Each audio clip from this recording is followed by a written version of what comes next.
भक्तों के चरित्रों का मनन करने से बहुत बल मिलता है। ध्यान पूर्वक सुने। एक श्री भागमती नाम की रानी हुई है, बड़ी कृपा पात्र हुई है श्री नागरीदास जी की। ये ओरछा के राजा चिंतामणि उनका नाम था। उनके दो रानियां थी, भागमती और इंदुमती। भागमती जी बड़ी रानी थी।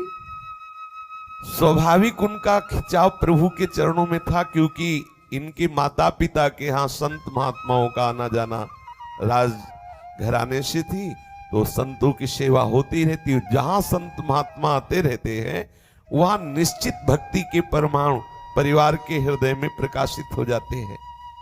भक्ति स्वतंत्र सकल सुख खानी, बिनु सत्संग न पावई प्राणी।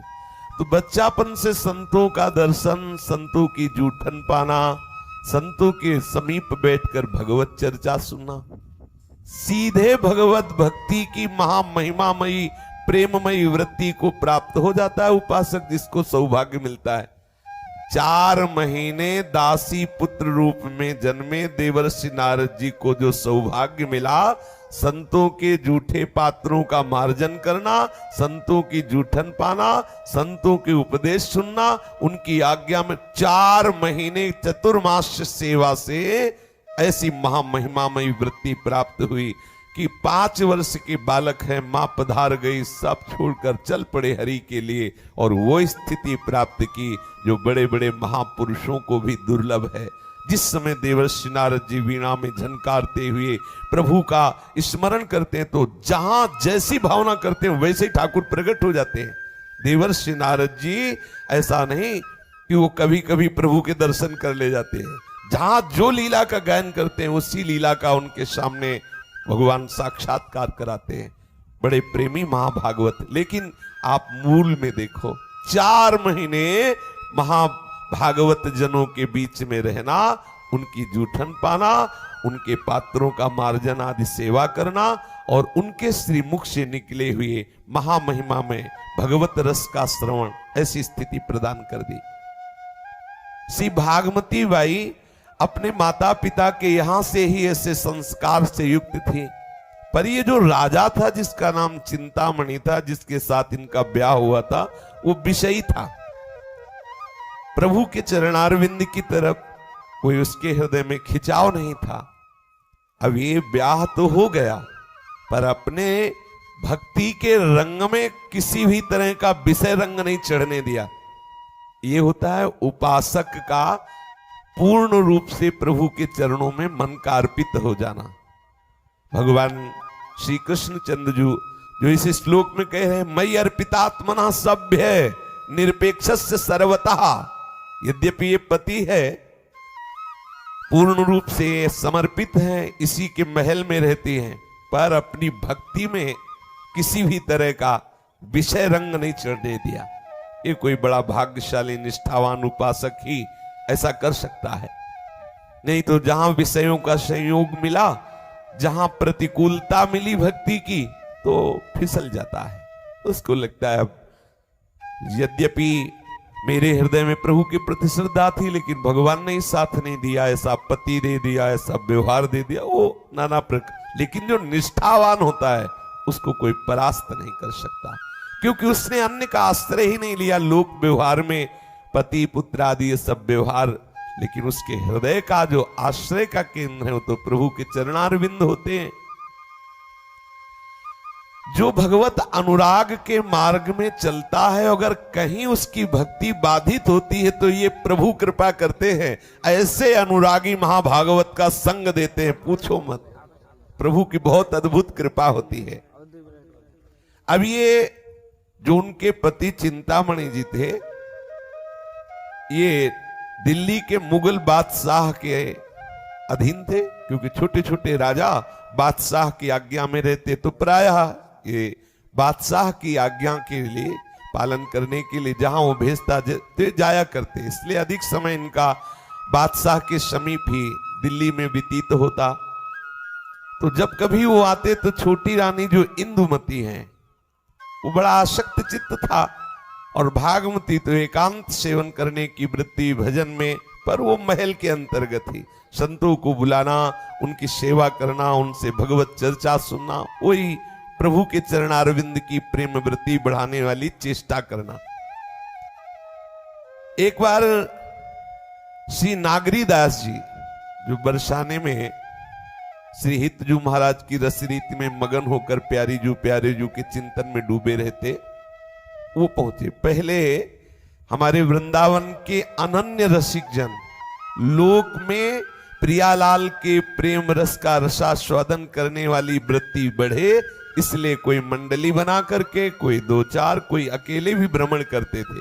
केवल उद्देश्य होता कि जो नवनिवृत्त निकुंज विलासी श्री राधा वल्लभ लाल का एकांतिक रस है, जो बेचारे नहीं जानते हैं, उनको जनाने के लिए, उनको रस देने के लिए भ्रमण करते। जैसे नवलदास जी गए तो परम विद्वान श्री हरिराम व्यास जी को खींच के लाए और वृंदावन रस में, ऐसे प्राय परमानंद दास जी को भी, बड़े बड़े महापुरुषों को खींचने की बातें रसिकों द्वारा देखी गई।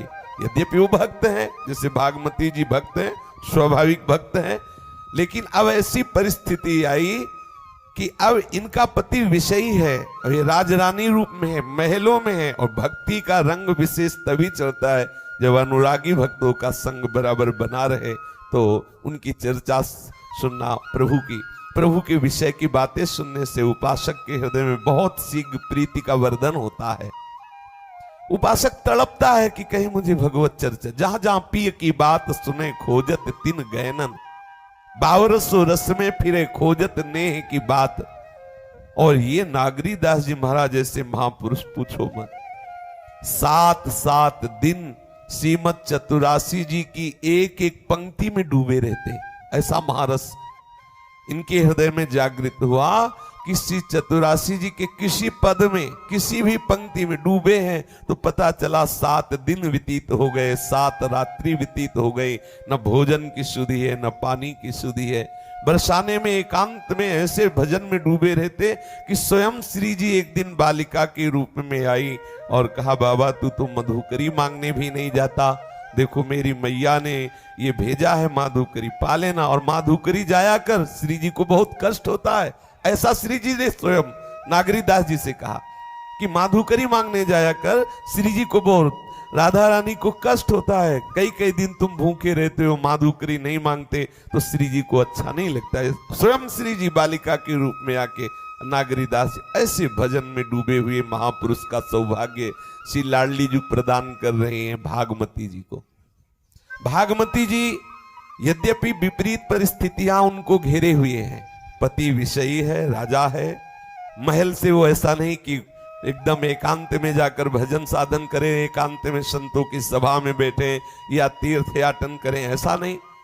तो देखो ठाकुर जी कितने कृपालु हैं, ऐसे रस में डूबे हुए रसिक का संग, यद्यपि भक्तों का संग अत्यंत दुर्लभ है, लेकिन श्री श्यामा श्याम के अनुराग रंग में डूबे हुए रसिक का संग तो और भी दुर्लभ है।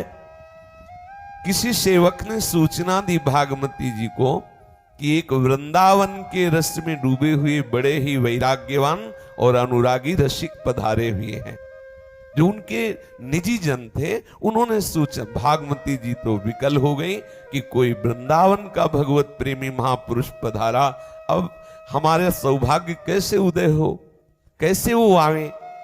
उन्होंने सूचना भेजी कि क्या एक बार ऐसी कृपा करेंगे वो महापुरुष कि यहां महल में पधारे।